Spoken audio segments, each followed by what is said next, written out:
Hi, I'm Beth Argent and I'm joined by Peter Staunton and Miles Chambers. The 2018-19 Champions League draw is out, so let's dive right in and take a look at who has drawn who. We'll start off with Manchester United. Pete, what do you make of this group? I feared for Man United once I saw Juve, that they'd been paired with Juve, but the group actually worked out pretty well for them. Yeah. Although Valencia got to the final twice, I mean that's a long time ago now. They don't really have that European pedigree anymore. Back into the Champions League now for the first time in a long time, and I think if United are going to have any realistic ambitions of going towards the quarterfinals, semi-finals, where a team like them should be no trouble to put them away and to put young boys away as well. Miles? Well, I think it'll be an interesting reunion with Ronaldo, obviously, his new club. United are in a bit of a crisis at the moment, which is going to be fascinating to see how it unfolds, because a lot of that started when they exited the Champions League last season. When they got tumbled out and Mourinho was very defensive, and again we saw it in the press conference recently after the loss against Spurs, when he was very aggressive and confrontational with the press, just like you all said. Yeah, you mentioned that Sevilla game, and that's when Mourinho came out and spoke about Man United's heritage and saying that the heritage in the competition recently is not qualifying for the Champions League or going out at the group stage. And I think he tended to underrate the real heritage of Man United and where they belong in Europe, and certainly coming up against Juventus, that's going to be tested to the max. I think depending on how Mourinho sets up, you're going to really see where he sees United in terms of the European pecking order. Whether they're a big boy club or... Yeah, whether he sets them up to defend against Juve and try and play for a 0-0 draw, home and away, knowing that the firepower that Ronaldo possesses, or whether he'll actually try and take the game to them and put them to the sword the same way that he should be putting Valencia and young boys to the sword. Well, you both talked about how bad last season was for them in the Champions League. How do they improve upon that? Well, they've got an ex-Juventus player in their ranks who needs to stand up and be counted, Paul Pogba. In the first few games of the Premier League season, he's not been up at the pace he should be, despite scoring those 2 penalty kicks. And these are the nights now, that he really needs to show his mettle and become the player again that he was when he reached the final for Juventus in 2015. He was dropped for Scott McTominay for the crucial games against Sevilla in the knockouts last season, and that cannot happen again. He had a brilliant World Cup though, and he needs to take that form that he showed then. He's not showed it so far in the Premier League this season. He's been the passing has been poor, his link-up play midfield has been poor. We need to see, as you say, the Pogba that we saw at Juventus more. Well, moving on to Real Madrid, what are our initial thoughts on their group? I think it looks pretty easy. I mean, they have Roma, who got to the semi-finals of the Champions League last season, but the other two teams, CSKA Moscow and Victoria Pleasant, the Czech champions, they're not really big teams. They should be able to get through that group stage relatively easy. Yeah, look, for the last few seasons, it's taken Madrid quite some time to get their season together. Remember the group stage last year against Dortmund and Spurs, teams like that. They were very ordinary. They were runners-up, weren't they? Yeah, at the beginning of the season, they were hammered by Spurs. But that's because Zinedine Zidane and the fitness coaches had them sort of programmed to peak as the knockout stages approach. Now, that was a dangerous approach to take, obviously, when you've got teams like Dortmund and Spurs in the group. You might run out of time.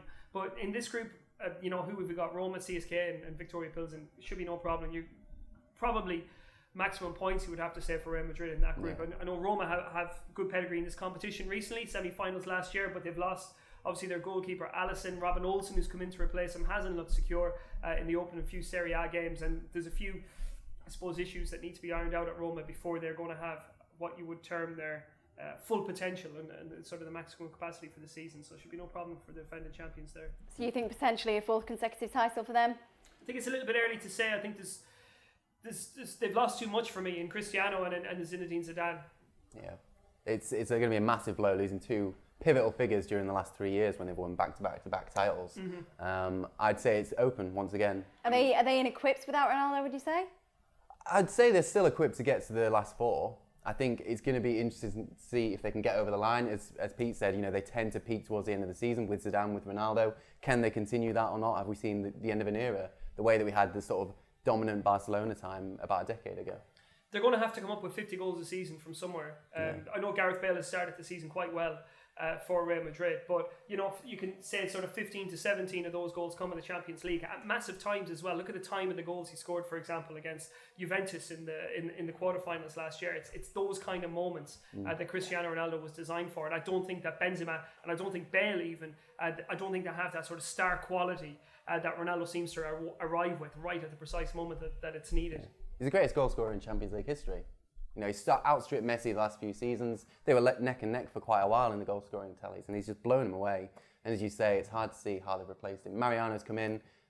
He's got the number 7 shirt, but you know he's not anywhere near the same sort of player that Ronaldo is. Well, continuing on from Ronaldo, Juventus, their group thoughts? Well, with United, we've talked about them already. Obviously, with Valencia Young Boys, we think that it's a relatively simple draw for two big teams. They're not necessarily banana skin teams, Valencia. Obviously, in the past they've had a decent run in, but they've built a pretty good squad of Juventus now. They're there or thereabouts the last few years in the Champions League, reached the final twice, lost twice against Real Madrid and against Barcelona. But now with Ronaldo in the team, who's arguably the best player in the world, or certainly has been over the last 5 years, they should be able to go on. They haven't committed that amount of money on Cristiano Ronaldo in what is clearly a short-term transfer, just to finish it in the semi-finals, sort of finals of the Champions League again. It's a desperation call really to sign Ronaldo, because they're saying over the life cycle of this contract we have to win the Champions League. So they've put all their eggs in this basket, and you know they're going to have to come up with that title sooner or later. And you know historically, they've lost 5 finals in a row. I think, since the last win, since the last time that they won it. So there's certain psychological barriers that need to be overcome as a club, and from some of those players who might still be surviving from the 2015 team. There aren't too many of them around now, admittedly. But Ronaldo should bring a winning mentality into that team. You know, he's won 5 Champions League titles, 4 of them for Real Madrid, 3 in a row. So, you know, he's the type of player that can come into a club and show the players on the books what it takes to get over the line. Well, we're running a poll, so you guys make sure you click on the eye in the top right corner and let us know who you think will win it. Moving on to Liverpool now. Their group thoughts. We were kind of watching the draw together, and you guys were quite vocal on it. Yeah, they were 3rd seed, so they were always going to have a bit of a testing time. They could have drawn some big teams, and they have. They've drawn PSG and they've drawn Napoli, 2 teams you'd say have quite heavy pedigree in Europe. Neither teams have necessarily gone far in the Champions League in recent years, but both of them have class players. I mean, Mbappe, Neymar, Cavani in PSG's quarter. Napoli went very close to winning the Scudetto last season. They have Mertens there. They lost Sarri, they lost Jorginho, but they're still a very strong team. What do you reckon? Yeah, I totally agree with that. And São Paulo is one of the toughest places to go in European football. Not many teams escape there with a victory. So home form is going to be absolutely crucial for Liverpool. They need to avoid defeat against PSG at home. They need to beat Napoli at home, I would say, and they need to get 6 points out of 6 against Red Star. And that's only to be in with a shout of qualifying from the group. I think it's a really, really tough draw that Liverpool have been given. Well, obviously they're recovering from the loss in the final just a few months ago. Will that have a positive or a negative influence on them? Do you think it'll boost the confidence to know they got that far last year, or actually the fact that they didn't win, will that weigh heavy on them? I think, look, their best performance in the Champions League last year, it didn't come in the final or the semi-final. It came when they beat Man City. So they're going to have to hark back to that kind of performance to demonstrate, you know, that they still have the fortitude to go forward in the Champions League. That's what they need to be analysing, because the group stage, you know, they didn't really play anybody until they came up against Man City. And they really have to, I suppose, you know, look back on that and say that, you know, we've improved. We've got Fabinho, Keita, Alisson, Shaqiri's come in there as well. Van Dijk has a full season now. So they really need to get their new players up and running and make sure that right from the beginning of the Champions League, they're going to need to be really on it. Which they have done, in the fairness, in the Premier League. They've started really strongly. They look like one of the best teams, certainly one of the contenders for the title. They haven't let the final get to them. They've not fallen apart in the summer or anything. They've got Alisson over from Roma, obviously. Keita's come in from Leipzig. They look like a stronger team than they did this time last year. On to Barcelona. Is it a drought for them? Obviously, they've not won in quite a while by their standards. How are they going to fare against their competitors? It is stretching out, and it doesn't help that Real Madrid has won every one of those titles since Barcelona won their last one. Again, this is a tough group, and it all kind of hinged on the 4th seed. You know, if they got an easy one or a difficult one, they've ended up with Inter, which means that, you know, they're in there with PSV, obviously a team who's won this title before but have started the season quite well in Champions League form, and Spurs also, you know, a really well settled squad. Richard Pochettino doing great stuff there, and obviously they have that belief, obviously qualifying in a group containing Real Madrid last year as winners of the group. So they're not going to fear anybody, Spurs. And, you know, Barcelona, again, just like Liverpool, they're going to have to hit their form really early in the season. Yeah, I mean, you can never discount them with a player like Messi, with a team like they have, Suarez obviously as well. They have a great attack still, even though, you know, they were great in La Liga last season. I mean, we talk about the Champions League and how they disappointed there against Roma. They got knocked out in the knockout stages, but in the league they were dominant, and until the end of the season they didn't lose. It was a really strong season for them, so they just need to take that into Europe and try and get back on the horse, so to speak. Well, you mentioned Messi there. How keen is he going to be to equal Ronaldo's 5 titles? Very keen, I reckon. that be They've the always difference? had a bit of an. Oh, it's not even an unspoken rivalry. It's a clear rivalry, and it's going to be weird this season not having Ronaldo in Spain, obviously in La Liga, but they're still together in the Champions League and they're still competing there. Ronaldo's completely outstripped him now for goals, but within titles, he's still within touching range, and I'm sure he'd like that on his CV that he had as many titles as Ronaldo. Yeah. Well, on to Man City. It's the title they're missing to put them up there with the elite, I think. What are they going to be facing with their group? I think they've got a relatively straightforward draw for a team of their magnitude and a team of their resources. They really should be looking at top in this group with something close to maximum points. We know the respect that Pep Guardiola has for Paulo Fonseca. He made no bones about that when they drew Shakhtar Donetsk last year, and Shakhtar did quite well, in fact, to hold on to Fonseca over the summer. I think they're top of the Ukrainian league already. Early stage in the season, they've got a lot of class in that team. But still, you look through the Man City squad, and against Hoffenheim, against Lyon and Shakhtar, there's nothing within those other three squads that should come anywhere close to troubling Man City in this group. They should be able to use these 6 matches before Christmas to kind of fine-tune, tweak, and make sure that they've got the strategies in order for the knockout stages later on. There's bigger challenges to come. No team has a squad quite like Man City's in terms of they can rotate between Europe and Premier League, and they'll have incredible teams. They'll come out with the strongest team in both competitions.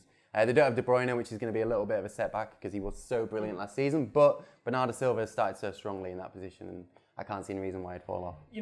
The change in format this year for the Champions League meant that teams like Hoffenheim wouldn't have to go through the qualifiers. And personally, I don't think they have the quality.